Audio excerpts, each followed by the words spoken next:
Es un placer, yo le voy a contar para que cuento todo. Conozco a Josefina hace muchísimo tiempo, trabajamos juntas en Monólogos de la Vagina hace muchos años y nos volvemos a encontrar. ¿Después de cuánto? No Yo sé, ya perdí. Pasa que es un antes y después de la pandemia. Es un antes después de la pandemia. Claro, yo fui fue madre, antes. todo. Tremendo. No nos veíamos, pero me encanta verte, José. Un placer acompañarles y muchas gracias a todos. Gracias a vos por estar acá. Más allá de hablar de los 30 años, de que se cumplen esta primera marcha del orgullo, a mí me gustaría hablar un poco de vos y de tu vida también, para que la gente, quienes no te conocen, te conozcan un poco más. Perfecto. ¿Te viniste cuándo a Montevideo? ¿Sos de San Carlos? Soy de San Carlos, sí. Me vine en el año 2006, era muy chica, tenía 21 años y nada, hoy estoy teniendo casi 39, 38. Me siento muy joven todavía, con mucha energía. Pero no, me vine muy pequeña, desde un pueblo del interior, hace muchos años ya, y sin conocer nada realmente, y sin saber a qué me enfrentaba tampoco. Un poco de idea tenía, pero no lo suficiente como para las experiencias que tuve que vivir. Pero nada, eso, me vino como con sueños y con metas. ¿Qué sobre todo sueños eso. tenías Y en ese momento? Sí, mi sueño era estudiar, era poder forjarme un futuro, era poder, yo qué sé, seguir mi formación, porque en realidad yo había terminado el secundario en San Carlos, había terminado el bachillerato y tenía ganas de seguir estudiando. Y no me decidía qué carrera y en un momento alguien, una compañera, me planteó comunicación y yo dije, me gusta porque es una propuesta interdisciplinaria, es como muy abierta y me parece como que encajo en eso. Y bueno, y aquí estamos. Qué lindo. Decías que no tenías idea de todo lo que ibas a atravesar. No. Ni que hablar que para las mujeres trans, Exacto. todo lo relacionado a la educación, al sistema educativo, bueno, culturalmente todo lo que nos queda todavía avanzar, son discriminadas. Totalmente. ¿Y a vos qué te pasó? ¿Viviste situaciones así? ¿Cómo fue para ti? Durísimas. Primero que nada creo que está bueno como aclarar que yo soy como la excepción de la regla, ¿no? De lo que es mi comunidad. En realidad yo estoy siendo la primera licenciada en comunicación de este país trans. Entonces eso es como un hito, también marca como un hito. Soy la cuarta o la quinta egresada de Lodelar, persona trans de este país. Entonces está bueno como remarcar ahí, porque la gente si no cree que todas somos divinas y que llegamos a todos los lugares. Sí, que todo es re fácil. En realidad todas mis compañeras siguen estando en el mismo lugar de siempre, que es o ejerciendo el trabajo sexual o generando los cuidados de lo que es el hogar o la familia o en alguna otra área que no tiene que ver con estos lugares, que muy pocas somos las que hemos llegado a estos lugares a base de mucho sacrificio. Y en realidad cuestiones de violencias, porque también a las cuestiones hay que llamarlas por el nombre, por lo que son, ¿no? Cuestiones de violencias muchas. Incluso la primera fue no encontrar lugar para poder vivir, para poder venir como estudiante, ¿no? Siendo que es una situación que quizás a otras personas se les hace mucho más fácil encontrar una casa de alquiler o una casa de acogida de una familia. Un hogar estudiantil. O un hogar estudiantil. Bueno, yo no tengo acceso a un hogar estudiantil porque en aquel momento, estamos hablando del 2006, ¿no? 2006 en este país no existía ninguna normativa, no existía tampoco un trabajo ni un tratamiento público de estas temáticas, había un desconocimiento absoluto. Entonces yo era un fenómeno realmente para las personas. Entonces a mí me negaron la entrada a muchos hogares estudiantiles diciendo que no sabían en qué cuarto me iban a poner ni con qué género. A ese nivel de ignorancia fue el que me enfrenté, o el que nos enfrentamos muchas de nosotras, en el año 2006. Por suerte los años pasaron y después vinieron un montón de cuestiones para las cuales trabajamos muchas de nosotras y también personas que nos antecedieron, porque hoy estamos aquí por esto, ¿no? Sí. De hablar de esa gente que nos antecedió en la lucha y que realmente marcó un camino y que fue abriendo pequeñas puertas que después vinimos nosotras a seguir abriendo puertas. Entonces yo creo que eso es lindo de rescatar, lindo de homenajear. Y hoy estamos en un año muy particular para estas cuestiones. 30 años se cumplen desde esa primera vez. Y ha pasado, como decías, de todo. Por suerte, creo que como sociedad vamos evolucionando. En nuestro país tiene la ley integral para personas trans, en la que también fuiste activista. Y yo siempre te escucho que decís, cada vez que visibilizamos nuestra causa, llegábamos a más gente y lo que se generó con esa campaña de activistas que fue increíble, que recorrió el país. Me acuerdo de esa imagen llegando al Palacio con las firmas de... La mía estaba ahí. Porque fue en el medio de los monólogos. Fue en el medio de los monólogos, claro. Y además me acuerdo que en una de las marchas había una carpa en la Plaza Independencia y también uno podía firmar y podía acercarse y había información, porque más allá de la firma, la campaña lo que acercó fue información, visibilizar una realidad que no nos es ajena. Así que ¿cuánto significó para vos esa ley, ese trabajo? Todo, significó todo, poner toda la energía ahí al punto de que casi perdí la salud. salud en el proceso, porque en realidad... O sea, es que vos vas y vas. Yo voy con todo, voy con cuerpo, alma, espíritu, vamos con toda la fuerza. Entonces a nosotros nos implicó mucha demanda, mucho trabajo, era una cuestión de mucha exposición y visibilidad. Entonces yo creo que la campaña fue fundamental para este país porque marcó un hito histórico y marcó un antes y un después en lo que tenía que ver con una construcción de sujeto político. Que en nuestro país, como dije, las organizaciones por los derechos LGBTIQ+, o por las disidencias sexogenéricas o sexoidentitarias, comienzan en el 84 en nuestro país, en 1984. Vino recién en el 92 la primera concentración. La gente del 84 tuvo recién como la soltura y la entereza de poder salir a mostrarse públicamente en el 92, porque no estaba dado el contexto para salir a mostrarse públicamente y exponerse, porque eso implicaba muchas veces perder hasta tu trabajo. Entonces, recién en el 92 la primera concentración en nuestro país en Plaza Libertad. En el 93 hace la primera Marcha del Orgullo, y fueron menos de 200 personas, y muchos de ellos a cara cubierta, justamente cuidando su identidad y cuidando no exponerse a las violencias, tanto del sistema en cuanto a ser posibles reprimidos o reprimidas, como de la pérdida de sus trabajos, de su fuente de ingresos, ¿no?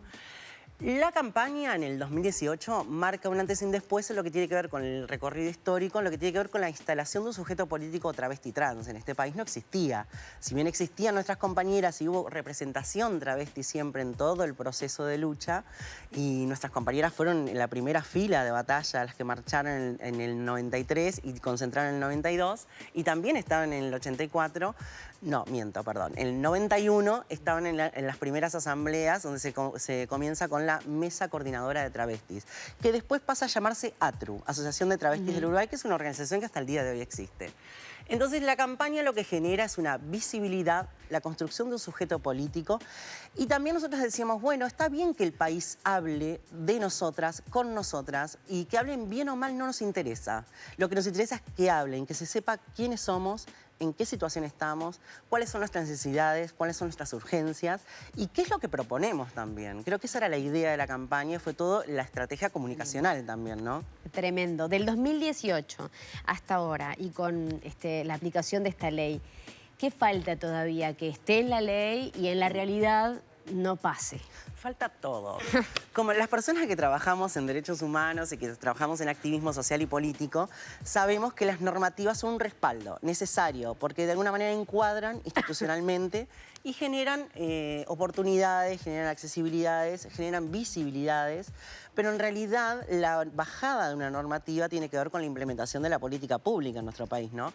Y siempre la implementación de la política pública está supeditada a lo que tiene que ver con quién define las políticas de nuestro país, o sea, el gobierno de turno, las personas que están en esos cargos de toma de decisión. Entonces una normativa, si no tiene un equipo técnico, un jerarca, una jerarca detrás, que realmente le interese y que ponga estos temas con la debida importancia sobre la mesa, ¿no? Y que dé prioridad a estas temáticas, y que proporcione y que habilite para estas cuestiones recursos humanos y recursos económicos. Si no existe todo eso en el proceso de implementación de una normativa, la normativa termina como quedando ahí como un decorado. Y es lo que la sociedad civil, el movimiento social, vela y trabaja para esto todo el tiempo, ¿no? De que las normativas y las políticas públicas se implementen debidamente. Y ese es nuestro laburo y ahí estamos siempre señalando, marcando, denunciando y proponiendo también, porque la gente tiene esa idea fantasiosa de que las activistas solamente denunciamos y nos quejamos, que está bien y también es nuestro cometido, es nuestro trabajo, ¿no? Pero también proponemos, también estamos para la construcción y el pienso de la política, también estamos para el aporte, porque tenemos un bagaje y un conocimiento y un saber y una experiencia vivida, que eso es lo que nos da la riqueza a nosotras como para poder decir, bueno, esto está bien y esto no está tan bien. Capaz por acá sí hay que ir, pero capaz que por acá no. Y ese es nuestro trabajo también. Entonces, al día de hoy están faltando cuestiones a implementar en la normativa y tiene que ver con una cuestión de recortes, tiene que ver con una cuestión de no poner las cuestiones prioritarias sobre la mesa, por no decir, bueno, esto nos interesa. Hay como una cuestión de doble moral también de decir públicamente, está todo bien, chicas, y las queremos y las acompañamos, pero a la hora de los bifes, de poner el dinero o de poner los recursos, no están. Entonces, y también está esa cuestión de hacer política de la imagen, ¿no? Eso de usufructuar determinadas luchas para hacer política. Entonces, Bueno, nuestro trabajo siempre es velar porque las cuestiones se implementen debidamente y siempre vamos a estar ahí para ir marcando, pero también proponiendo cuestiones. Y en eso estamos. ¿Qué derechos se ven vulnerados? Por ejemplo, no están garantizados. No sé, te pongo un ejemplo. Acceso al sistema de salud. Sí. ¿A qué se enfrenta una persona trans con derechos que en la normativa deberían estar garantizados y a la hora de ir a una consulta médica no lo están, por ejemplo? Bien, ahí me diste como el pie maravilloso para profundizar en algunas cuestiones. En lo que tiene que ver con la implementación de la normativa específica, está faltando lo que tiene que ver con la accesibilidad al sistema de salud, tanto público como privado. Han habido como obstáculos en lo que tiene que ver con la implementación de la norma. Pongamos un ejemplo. Han ido compañeras a determinadas mutualistas y le dicen, no, mira, este tratamiento específico no te corresponde, por más que esté en la norma, te lo podemos impugnar o te llevamos por aquí. Hemos hecho cartas, hemos ido a denunciar a determinados lugares, hasta hemos solicitado la intervención del Ministerio de Salud Pública, que es el órgano rector en las políticas de salud, para que determinadas mutualistas implementen. Eso es lo que tiene que ver con el mundo privado. En el mundo público no están todavía descentralizados ni formados los equipos en materia de salud que tenían que ver con la implementación de la normativa de la ley trans. Tenía que formarse equipos en todos los centros de salud o en los centros regionales donde concentraban mayores poblaciones de personas trans para lo que tiene que ver con la atención en el primer nivel, pero también para los tratamientos trans específicos. ¿Qué quiere decir esto? Cuando una persona trans va a un centro médico o a una RAP o cualquier centro de salud, tiene que tener el derecho a ser atendida por personas que estén formadas en la materia y especializadas en disidencias, porque no es cualquier personal profesional que te pueda atender, porque no todas y todas tienen las herramientas como para hacerlo. Entonces falta personal médico formado, faltan equipos, no se han formado en determinados lugares. Hay centros de salud, incluso el de Paysandú, que cerró, que era donde era un punto de referencia para las personas trans para ir a atenderse y acceder a los tratamientos trans específicos, como por ejemplo los tratamientos hormonales. Bueno, ese centro cerró, terminó cerrando porque se disolvió el equipo, entonces quedó todo como muy centralizado en Montevideo y recién Montevideo hace muy poco tiempo logró, a través de un médico conocido, amigo, generar un equipo de referencia y comenzar a atender nuevamente a las compañeras, y están viniendo de lugares muy lejanos del interior a atenderse a Montevideo, y eso es malo porque en realidad perdés tiempo, perdés energía, recursos económicos. Y quien puede, porque quien no puede ni siquiera pierde ese tiempo, ese dinero. Y no vienen directamente. No vienen, claro. Entonces está bueno que vos puedas tener un acceso a tu lugar, en tu territorio, en tu espacio, porque eso también es construir ciudadanía. Que tú en tu departamento puedas ir a una RAP y atenderte con tu médico de referencia, con tu ginecóloga, con tu... es de referencia y está bueno porque también fortalece el interior del país. En materia educativa, había un convenio que existía, por ejemplo, con lo que tenía que ver con los acompañamientos a las trayectorias educativas de personas trans y personas afrodescendientes, que fue un convenio que se firmó la gestión pasada. Ese convenio no se está implementando y cesó. Entonces ahí también tenemos una falencia, porque ¿qué pasa? Si vos no asegurás las trayectorias educativas de las personas después van cayéndose del sistema. El sistema mismo las expulsa y las personas no sostienen esos espacios. Entonces luego, posteriormente, si la persona no tiene formación, capacitación, no tiene una formación educativa, imposible después en el proceso que también acceda a una fuente laboral por carencias educativas, ¿no? Entonces todo es una cadena que hay que como mismo nos pasa a cualquier persona, no necesariamente a las personas trans. Las personas somos procesos, somos cadenas, vamos concatenadas y enlazamos una etapa de la vida con otra. Entonces, si a mí me falla una de las cadenas, si se rompe esa cadena, está difícil después poder enganchar con la siguiente. Entonces, en esto pasa lo mismo, en las trayectorias de vida sucede exactamente lo mismo. Si nosotras no velamos por sostener el engarce, el enganche, de sostener esos procesos en cadena, se nos caen las personas en el camino y difícilmente puedan acceder al mundo laboral, al mundo educativo, al sistema sanitario, al sistema de derechos en definitiva, ¿no? Hay muchas personas trans, además, que desde muy temprana edad se ven excluidas muchas de su sistema familiar, que ya no sienten el apoyo, entonces acceder a la educación ya también es un poco más cuesta arriba.